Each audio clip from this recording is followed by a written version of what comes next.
was born in a community where we practice community, where we till the soil together and we harvest it together. So for me, that's the concept of community. Coming here to the United States, we tried practicing the same, but it's not the same.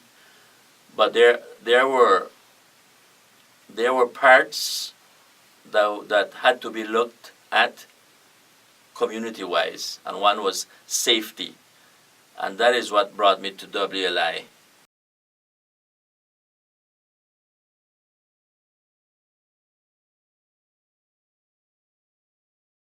Okay, yeah, one of my main concerns were that there was a lot of um,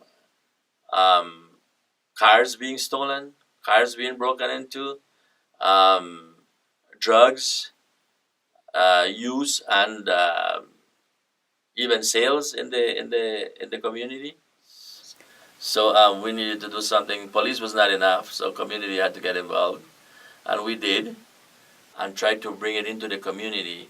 But it needed the support of many components: community itself, residents, and management, and a committee that that would decide to do the work. It didn't work. Management did not support it. Nevertheless, a few of us residents took it upon ourselves to continue looking after each other and try to make it work.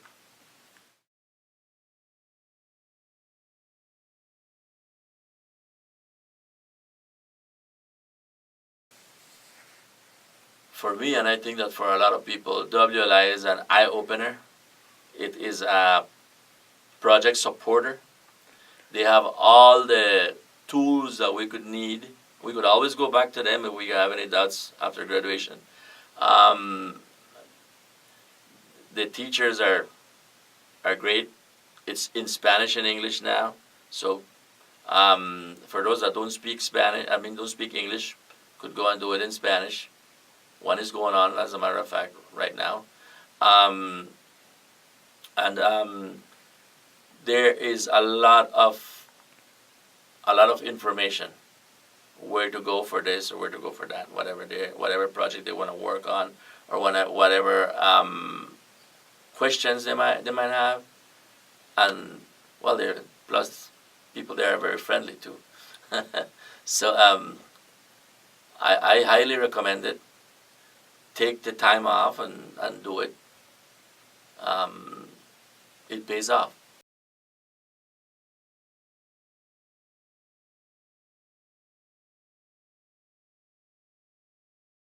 Summer of 2010,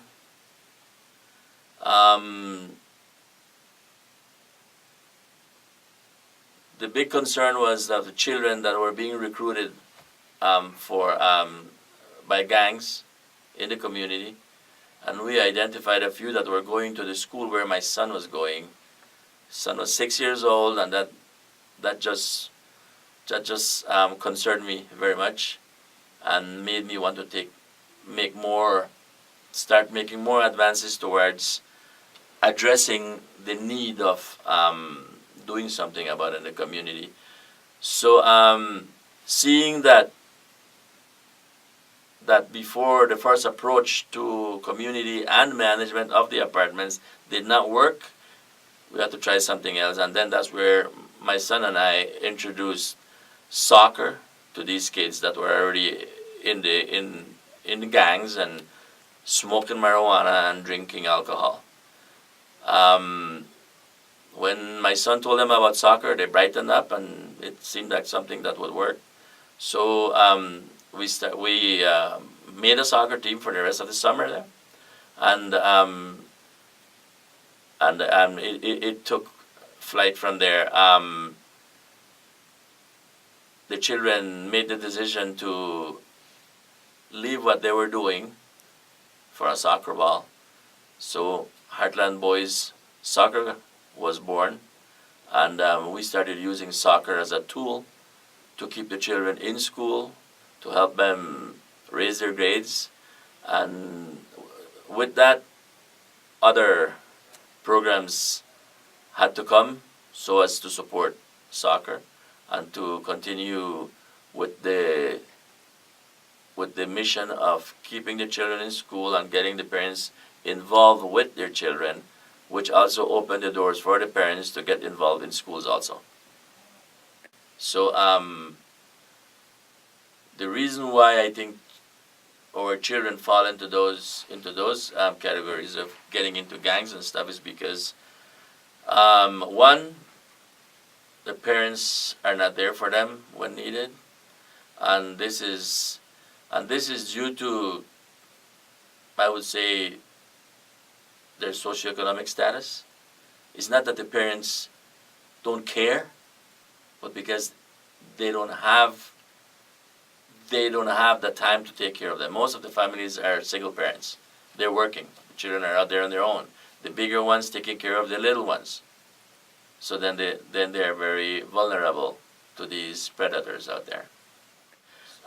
To be in the soccer club, they had to be in school, come to school every day on time, do their homework, hand it in, and that was easy for me to find out because being a full-time volunteer at school, I was always around and I always knew what was going on.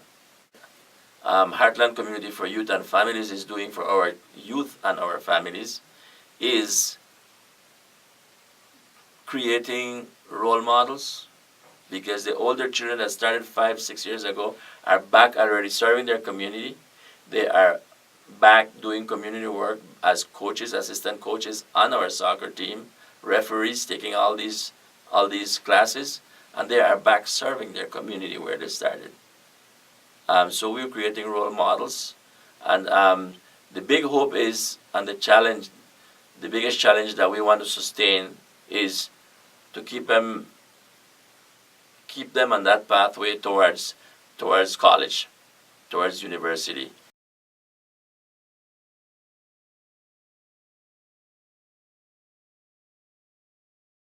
Yes, after the first my first leadership class, that what I learned there, and I tried to do something in my community that didn't go through.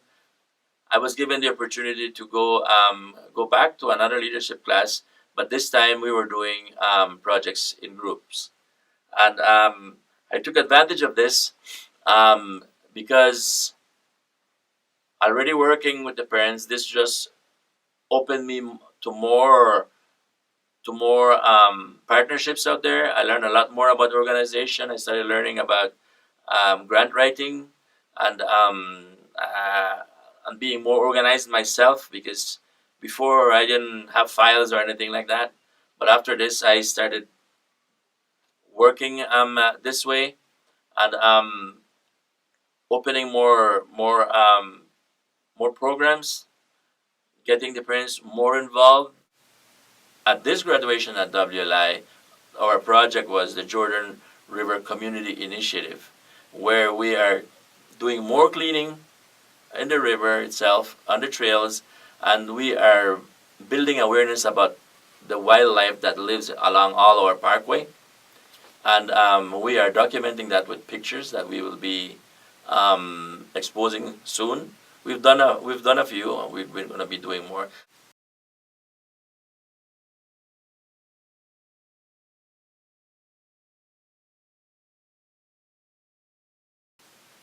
We are we are now in the process of consolidating our own nonprofit organization, as at the moment where we are, it is the funding is not enough. So we are thinking that going nonprofit is the only way that we could make it sustainable, because the impact is positive. It's working. It's growing. We started with 4 children to begin, 11 children at the end of the summer, which was a soccer team. And 5 years later, right now, we have over 150 kids in one spot. We are spreading geographically down the north and the west side, also all the way down to Salt Lake Center for Science Education. We have 50 kids involved there already, and so to make that sustainable, I think we need to go nonprofit. We are one step away from that, and the community is responding.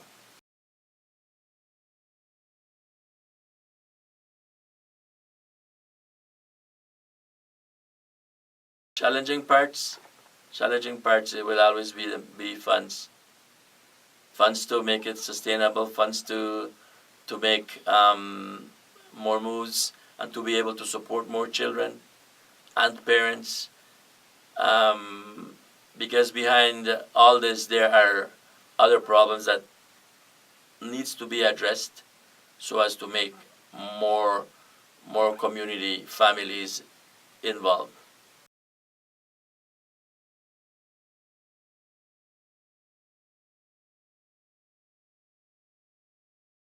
The best part of my project, seeing so many people involved and happy, is the best part of my project. It's about my community.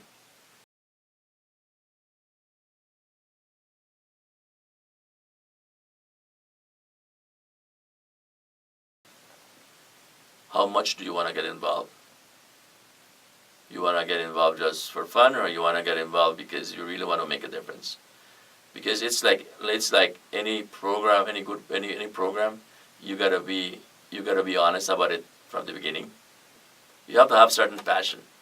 You have to be able to want to make a difference, in the sense that, in a positive way, want to create impact in a positive way.